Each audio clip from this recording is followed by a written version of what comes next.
உணவின் ஒரு பகுதியாக தான் பார்க்குறாங்க.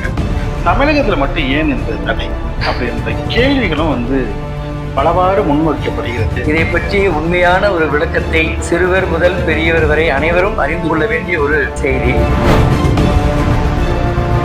தமிழர்களுடைய எல்லா விழாக்களிலும் கள்ளுண்ணுதல் இருந்தது. அது மட்டுமல்ல, கள்ளருந்தி கன்னி தமிழ் பேசி மகிழ்ந்திருப்போம் என்று ஒரு தமிழ் புலவர், பெண்பார் புலவர் பாடுகிறார் என்றால், பெண்பார் புலவர்களும் அந்த காலத்திலே கல் அருந்தினார்கள் என்பது வரலாறு. வள்ளுவர் கல்லை மறுத்ததற்கு 2 காரணங்களே அறிஞர்கள் சொல்லுகிறார். ஒன்று, எனவே தமிழர் வாழ்க்கையில் கல் அருந்துதல் என்பது ஒரு உணவின் பகுதியாக, வாழ்வின் பகுதியாக இருந்தது என்பதில் மறுப்பில்லை. எப்பொழுது? 2500 ஆண்டுகள்.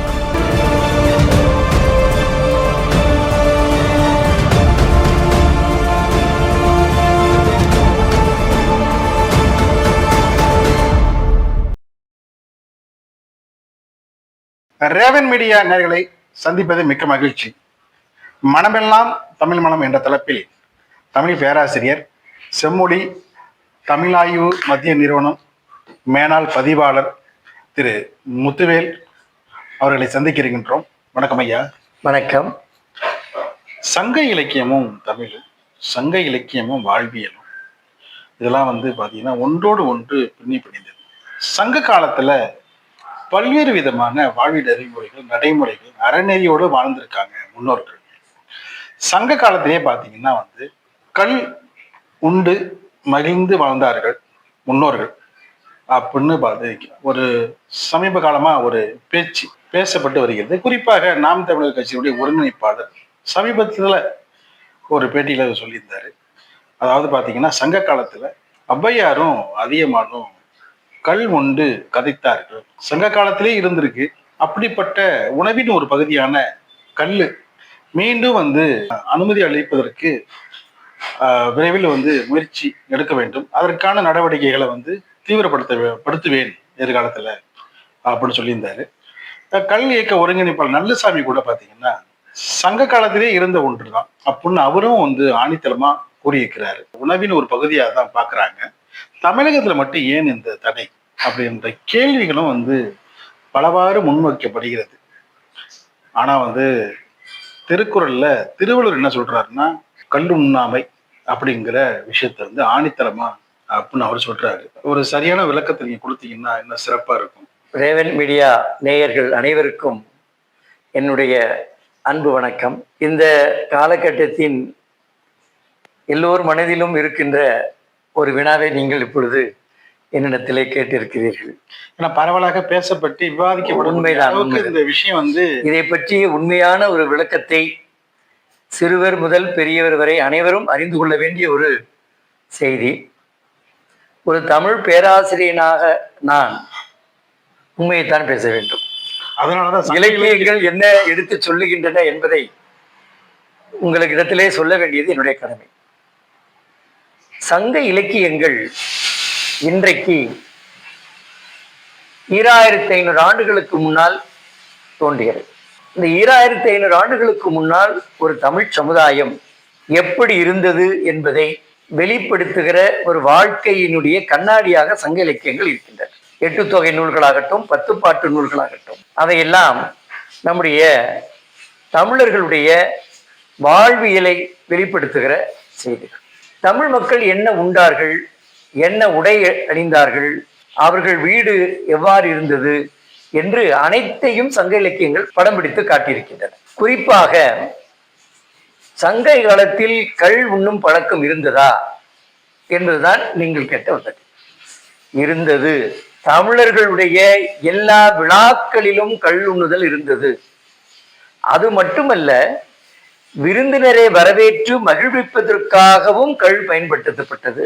நண்பர்களை வரவேற்பதற்காகவும் கல் பயன்படுத்தப்பட்டது. புறநானூற்றிலே அதிகமா நெடுமானெஞ்சி இன்றைக்கு தர்மபுரி என்று சொல்லப்படுகிற தகடூரை ஆண்ட மன்னன் தான் வாழ்வதற்கான வகையாக அமைந்த அந்த நெல்லிக்கனியை தமிழ் வாழ வேண்டும் என்பதற்காக வழங்கிய மிகப்பெரிய வள்ளல், கடையேழு வள்ளல்களே ஒருவன் அதியமான் இறந்து விடுகிறான். அதியமானுக்கும் ஔவைக்கும் நெருங்கிய நட்பு இருக்கிறது. அந்த நட்பு என்னவென்றால், ஔவை பாடுகிறாள், அவனுடைய அதியமானுடைய கைகளிலே சாந்த மணக்கம். இன்னைக்கு உடலிலே மனம் வருவதற்கு கமழுவதற்காக போட்டுக் கொள்கிறார்களே, அதே மன்னன் அன்றைக்கு போட்டுக் கொண்டிருந்தார். அந்த மனம் வீசுகிற தன் விரல்களாலே ஊரூரா சென்று தமிழ் பாடுகிற அந்த ஔவையினுடைய தலை புலை நாரும், எண்ணெய் இல்லாமல் காய்ந்து போன தலை. அவன் சொல்லுகிறான், அவர்கள் இருவருக்கும் இருந்த அந்த நட்பின் நெருக்கத்தை ஔவை சொல்லுகிறார். நரந்தம் நாரும் உந்தன் கைகளால் புலவு நாரும் தலையை தைவரும் அண்ணே, என்னுடைய தலையை உன்னுடைய விரல்களால் தடவி கொடுப்பாயே என்று பாடுகிற அளவுக்கு அவர்கள் நெருக்கமானவர்கள். அவள் அப்பொழுது இறந்தபோது அவனுடைய துயரத்தை வெளிப்படுத்துகிறவதற்கு ஆடுகிறார். சிறுகட்பெரின் எமக்கேயும் அண்ணே, பெருகட்பெரின் எமக்கீந்து தான் உண்ணும் அண்ணே. நான் உன்னை பார்க்க வருகிற பொழுது உன்னிடத்திலே சிறிதளவுதான் கல் இருக்குமானால் அதை எனக்கு தந்துவிட்டு நான் அதை உண்டு மகிழ்வதை கண்டு நீ மகிழ்வாய். நிறைய கல் இருக்கிறது என்று சொன்னால் எனக்கும் தருவாய், நீயும் அருந்துவாய், நாம் இருவரும் அருந்தி கல் அருந்தி கன்னி தமிழ் பேசி மகிழ்ந்திருப்போம் என்று ஒரு தமிழ் புலவர், பெண்பார் புலவர் பாடுகிறார் என்றால், பெண்பார் புலவர்களும் அந்த காலத்திலே கல் அருந்தினார்கள் என்பது வரலாறு, நாகரிகத்தின் நம்முடைய பதிவு. ஏன் இன்னொன்றும் சொல்லுகிறேன், அதே போல கபிலரும் பாரியை பற்றி பாடுகிற பொழுது, பாரிக்கும் அவருக்கும் இருந்த நட்பை பற்றி பாடுகிற பொழுது சொல்லுகிறார், தூரத்தில் அந்தனரான கபிலர் வருவதை பார்த்து பாரி என்ன செய்வானா, அவன் பக்கத்திலே இருக்கிற கல் பானையின் மேலே இருக்கிற அந்த நுரையை வழித்து கீழே கொட்டுகிற அந்த சத்தமும், அதே நேரத்தில் ஒருவன் ஆட்டுக்கடாய் தலையை வெட்டுகிற அந்த ஓசையும், இரண்டு ஓசையும் ஒரே நேரத்தில் கேட்குமாம். அந்த இரண்டு ஓசைகளுடைய இன் ஒலியை வைத்து அந்தனர் கபிலரை அகமகிழ்ந்து வரவேற்பான் நம்முடைய பாரி. எனவே அரசர்களும் புலவர்களும் ஒன்றிருக்கிறார்கள். இன்னொன்று, ஆணிரை கவர்தல் ஆணிரை மீட்டல் என்று மன்னன் போருக்கு செல்லுகிற பொழுது அந்த போரிலே வெற்றி பெற்றால் வெற்றி பெற்ற வீரர்களுக்கு மன்னன் மதுவளித்து சிறப்பு செய்வான், தானும் அவ்வீரர்களோடு மது உண்டு கழிப்பான் என்று உண்டாட்டு என்கிற ஒரு துறையே இருக்கிறது. எனவே தமிழர் வாழ்க்கையில் கள்ள அருந்துதல் என்பது ஒரு உணவின் பகுதியாக, வாழ்வின் பகுதியாக இருந்தது என்பதில் மறுப்பில்லை. எப்பொழுது? 2500 ஆண்டுகளுக்கு முன். ஆனா வள்ளுவர் வந்து அது கூடாதுன்னு சொல்றாரு. ஆமா, வள்ளுவர் மிக வன்மையா கண்டிக்கிறார். கல்லுண்ணாமை இருக்கக்கூடாது. நிச்சயமாக எஞ்ஞான்றும் கல்லுண்பார் நஞ்சுண்பவர் என்று கண்டிக்கிறார். கல் உண்ணுவதும் நஞ்சு உண்வதும் ஒன்றுதான் என்று ஒரு வள்ளுவர் சொல்கிறார். அந்த அளவுக்கு வள்ளுவர் கல்லை மறுக்கிறார். வள்ளுவர் கல்லை மறுத்ததற்கு 2 காரணங்களே அறிஞர்கள் சொல்லுகிறார். ஒன்று, பழைய வள்ளுவர் காலத்திற்கு முன்பு தமிழ்நாட்டில் சமணமும் பௌத்தமும் வந்துவிட்டது. ஆனால் சமணர்கள் கல்லை கடுமையாக மறுப்பவர். எனவே அந்த சமண சமய கருத்தை தனக்குள் சரி என்று ஏற்றுக்கொண்ட வள்ளுவர் அதை பதிவு செய்திருக்கிறார். கல்லை மறுப்பது என்பது வள்ளுவர் தோன்றிய கிமு முதல் நூற்றாண்டில், கிமு 31 என்று நாம் வைத்திருக்கிறோம். இன்றைக்கு 2100 ஆண்டுகளுக்கு முன்னால் தோன்றிய வள்ளுவர் அவர் காலத்து சமுதாயத்தை பார்த்திருக்கிறார். கல்லுண்டு கழித்து தமிழன் தன் வாழ்க்கை கடமைகளை மறந்து உடலின் உறுதியை இழந்து பகைவர்களிடத்திலே தோற்றோடி தன்னுடைய இடத்தையும் நிலத்தையும் வாழ்க்கையும் இழந்த சூழலை வள்ளுவர் கண்டிருக்கலாம். எனவே தமிழனுடைய வீழ்ச்சிக்கு, வாழ்க்கை செம்மை இழந்து சீர் இழந்து அழிந்து போவதற்கு இவனிடத்திலே இருக்கிற அந்த விருந்தோம்பல் பழக்கமான கல்லை மறுத்தால் ஒழிய தமிழன் மீண்டெழ முடியாது என்று அவர் கண்டிருக்கிறார். எனவேதான் கள்ளுண்பது என்பது தனி மனிதனுக்கும் சமுதாயத்திற்கும் எதிரான பழக்கம் என்பதை முதலில் வள்ளுவர் வைத்திருக்கிறார். அது மட்டுமல்ல, சங்க இலக்கியத்திலே பரத்தமையும் ஏற்றுக்கொள்ளப்பட்ட ஒழுக்கம். வள்ளுவர் அதையும் மறுக்கிறார். தமிழர் சமுதாய வாழ்வில் தமிழருடைய நலனுக்கும் தமிழ் சமுதாயத்துக்கும் எதிராக இருந்த 2 பண்புகளை அவர் கண்டறிந்திருக்கிறார். அவை இரண்டையும் ஒழித்தால்தான் தமிழ் சமுதாயம் சிறப்பாக இருக்கும் என்பதை கண்டறிந்து அவை இரண்டையும் கடுமையாக மறுத்திருக்கிறார். என்னை பொறுத்தவரையில் வள்ளுவன் 2000 ஆண்டுகளுக்கு முன்னால் சொன்ன அந்த கல்லுண்ணாமை தான் இன்றைய சமுதாய இளைஞர்களுக்கும் தேவையான ஒரு பழக்கம் என்று நாம் கருத வேண்டும். இன்னொன்று, இந்த கள் இறக்குவதை வரவேற்பதா மறுப்பதா என்று சொல்லுவதை விட, அந்த கல் மரங்களை வைத்து பனைமரங்களை வைத்து கல் இறக்கி வாழ்க்கை வாழ வேண்டும் என்று நினைக்கிறவர்களுக்கு அரசு வாழ்வளிக்கலாம். எப்படி என்றால், ஒரு சுவையான நிகழ்ச்சி, இது பல பேருக்கு தெரியாது. காந்தியடிகள் தமிழகத்துக்கு வருகை தந்திருக்கிறார். அப்பொழுது ராஜாஜி அவர்களோடு மாப்போசி அவர்களும் இருக்கிறார்கள். காந்தியடிகளுக்கு ராஜாஜி மாப்போசியை அறிமுகப்படுத்துகிறார். அப்பொழுது காந்தியடிகள் தெரியும், கல்லுண்ணாமையை வரவேற்கிறார். ராஜாஜி என்ன கருதினாரோ தெரியவில்லை, இவர் கள் இறக்கும் சமுதாயத்தை சேர்ந்தவர் என்று அவரிடத்தில் சொல்லுகிறார்.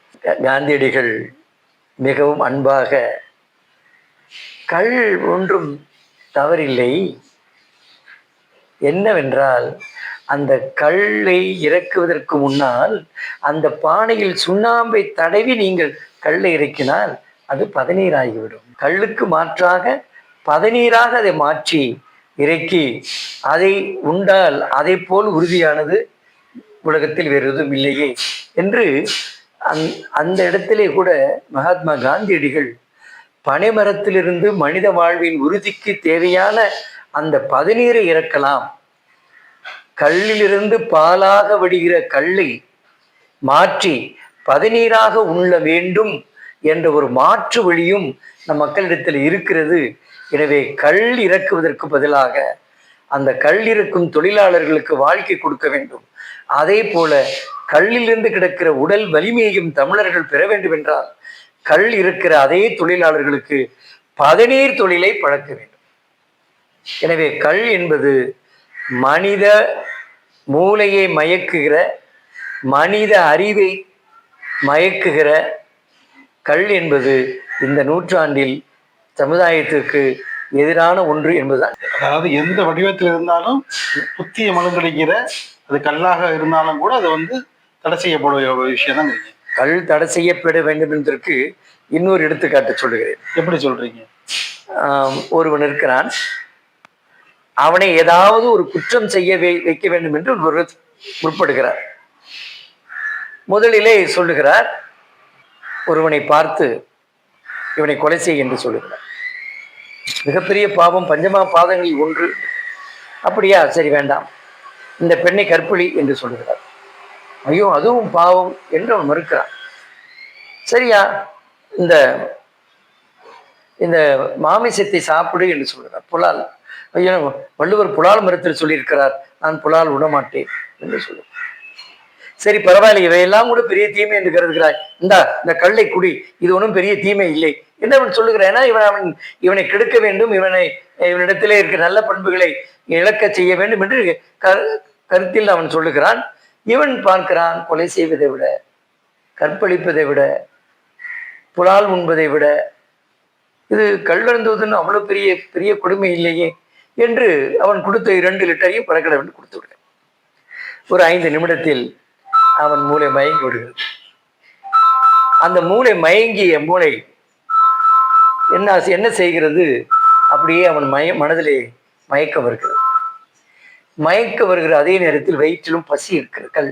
வயிற்றில் எரிச்சல் உண்டாகிறது, பசிக்கிறது, ஏதாவது சாப்பிட வேண்டும் என்கிற எண்ணம் தோன்றுகிறது. பக்கத்திலே பார்க்கிறான், அதே மாமிசம் இருக்கிறது, அதை எடுத்து உண்டு விடுகிறான்.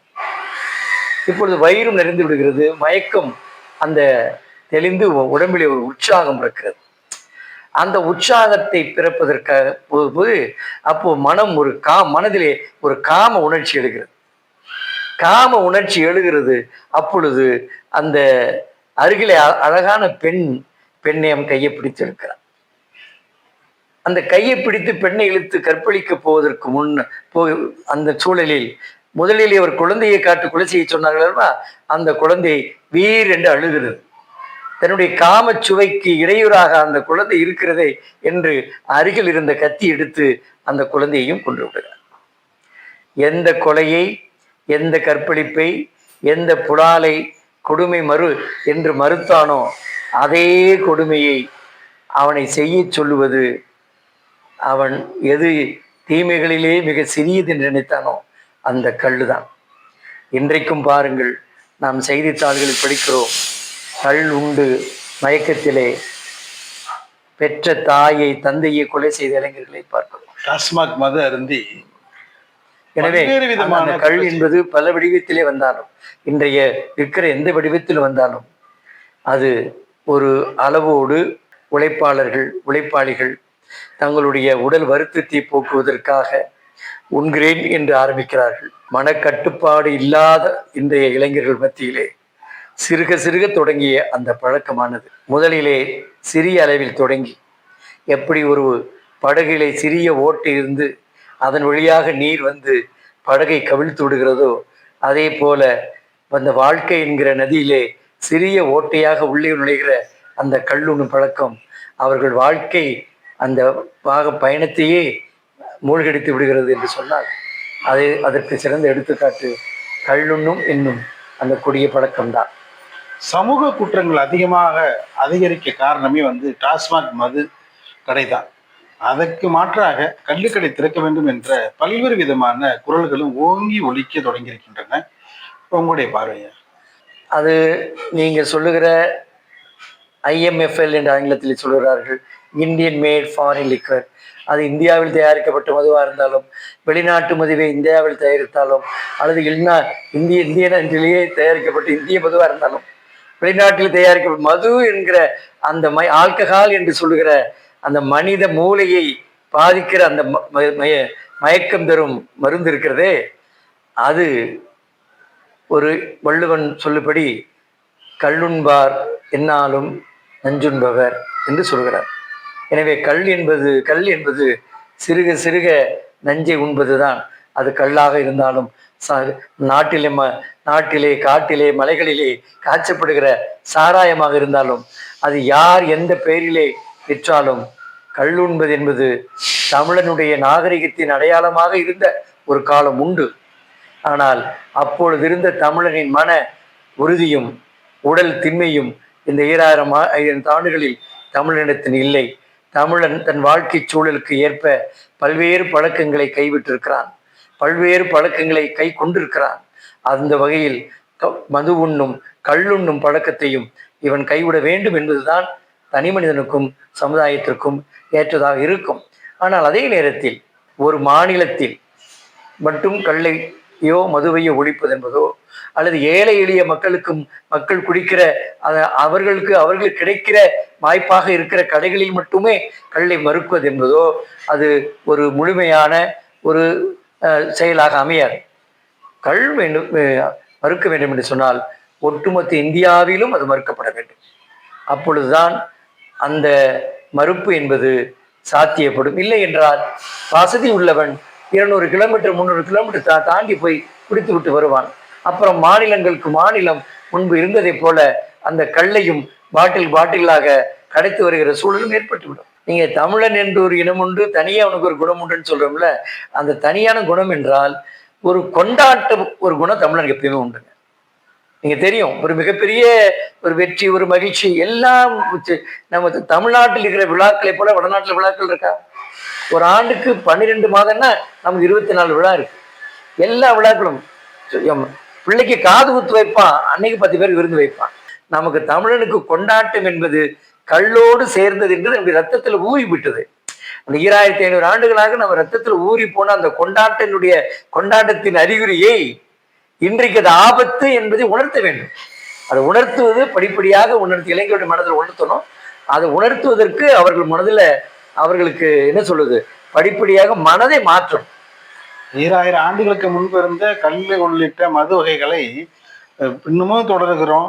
அதுக்கு பல்வேறு விதமான காரணங்கள் அதை கூறி நியாயப்படுத்தினாலும், ஆனா 2000 ஆண்டுகளுக்கு முன்பு இருந்து தமிழுடைய வாழ்வியல் முறை இருக்குங்கள, அது கொஞ்சம் கொஞ்சமா சிதைக்கப்பட்டு, அதாவது அது மொழியா இருக்கட்டும், வாழ்வியல் பண்பாடு இருக்கட்டும், கலாச்சாரமா இருக்கட்டும், ஆன்மீக பற்றா இருக்கட்டும், அதுல பார்த்தீங்கன்னா வந்து விடாம வந்து அவன் எடுத்தின உறுதிப்பாடு, நிலைப்பாடு இதெல்லாம் நிறைய சொல்லிட்டு போனான். அதெல்லாம் அந்த மாதிரி விஷயங்களை கொஞ்சம் கொஞ்சமா வந்து குறைச்சிக்கிட்டு தானே வருது. இப்ப அதுக்கெல்லாம் வந்து அதெல்லாம் தொடரணும்ல. 2000 வருஷத்துக்கு இருந்த விஷயங்களை கல்லு மதுவுக்கு மட்டும் காட்டுற அக்கறை, அதை நியாயப்படுத்துற அந்த தன்மை, மற்ற விஷயங்களையும் வந்து நம்ம வந்து காட்டணும்ல. ரொம்ப சரியா சொன்னீங்க. எனக்கு அதுலயும் ரொம்ப ஒரு வருத்தம் உண்டு. என்ன வருத்தம்னா, நான் எந்த சங்க இலக்கியத்துல புறநானூற்றிலிருந்து கல் உண்பது நம்முடைய மரபில் இருந்தது என்பதை எடுத்து காட்டினேனோ, அதே புறநானூற்றுல நம்முடைய தமிழனுடைய பெருமை என்னவென்றால், பிறருக்கென வாழா, இந்த தனக்கென வாழா என்று இருக்கு. தனக்கென வாழா, பிறருக்காக வாழ்கிறவன் தமிழன்.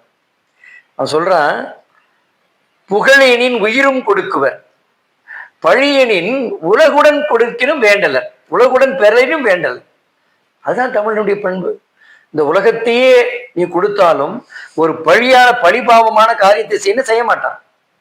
ஆனா புகழ் வருதுன்னா தன் உயிரையும் கொடுப்பான். இன்னைக்கு அப்படியே மாறி இருக்கு வாழ்க்கை. இன்னைக்கு மற்றவர்களுக்காக வாழ்கிற எண்ணம் 80 விழுக்காடு தமிழனுக்கு போயிட்டு, முற்றிலும் போயிட்டுன்னு சொல்ல முடியாது. ஆனால் 100க்கு 100 பிறருக்காக வாழ்ந்தவன் தமிழன். அதே மாதிரி பழிபாவங்களுக்கு அஞ்சியவன் தமிழன்.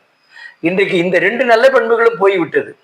எனவே பலவற்றை கைவிட்ட நாம், இது கல்லுண்பது என்பது தமிழரின் பண்டைய பழக்கம் என்கிற காரணத்துக்காகவே அது இன்றைக்கு அதையே பின்பற்ற வேண்டும் என்ற கட்டாயம் இல்லை. ஆனால் நான் சொல்ல வருவது, இந்த பழக்கம் என்பது இங்கு நன்றாக வேறு ஊன்றி விட்டதால் அதை படிப்படியாக குறைக்க வேண்டும். நள்ளிரவு நடனமாடி மது உண்டு மகிழ்கிற அந்த மேனாட்டு பழக்கம்தான் உயர்ந்தது என்று நம்பிய சாதாரண நடுத்தர தமிழ் குடும்பங்கள், இந்திய குடும்பங்கள் அதை போன்று இருக்க பயின்றார்கள். இந்த வெள்ளையர்களைப் போல செய்ய வேண்டும் என்கிற ஒரு எண்ணம் தான் உடையிலும், உணவிலும், உணர்விலும், நாகரிகத்திலும், பண்பாட்டிலும் பதிவாகிவிட்டது. எனவே அது தமிழனுடைய நாகரிகத்திலே ஒரு பகுதியாக இருந்த கல், அதை மறுக்க வேண்டும் என்கிற நிலை வந்த பொழுது ஆங்கிலேயர்களுடைய அந்த ஆங்கிலேய மோகமும் மேனாட்டு மோகமும் நமக்கு அதை கொடுத்து விட்டது. எனவே இந்த 21ஆம் நூற்றாண்டை பொறுத்தவரையில் அது அரசு உடைய டாஸ்மாக் என்ற பெயரிலேயோ அல்லது எந்த பெயரிலும் எந்த கடையிலும் விற்றாலும் அது மக்களுடைய தனிமனித வாழ்க்கைக்கும், சமுதாயத்தில் குற்றச் செயல்கள் பெருகுவதற்கும், சமுதாயத்தில் அமைதியின்மைக்கும் இந்த கல்லுண்ணும் பழக்கம்தான் அடிப்படை காரணம் என்று நான் கருதுகிறேன். கல்லுண்ணாமை கூடாது என்ற வள்ளுவருடைய அந்த எடுத்துக்காட்டுக்கு வலு சேர்க்கிறது போல நிறைய விஷயங்களை மேற்கோள் காட்டி, எந்த விதத்திலும் கல்லு என்பது கூடவே கூடாது என்ற கருத்தையும் ஆணித்தரமாக பதிவு செய்து பல்வேறு விஷயங்களை வந்து தெளிவுபட கூறியமைக்கு ரேவதியுடைய சார்பாக இதயங்களிலிருந்து அனைவருக்கும் நன்றி, வணக்கம்.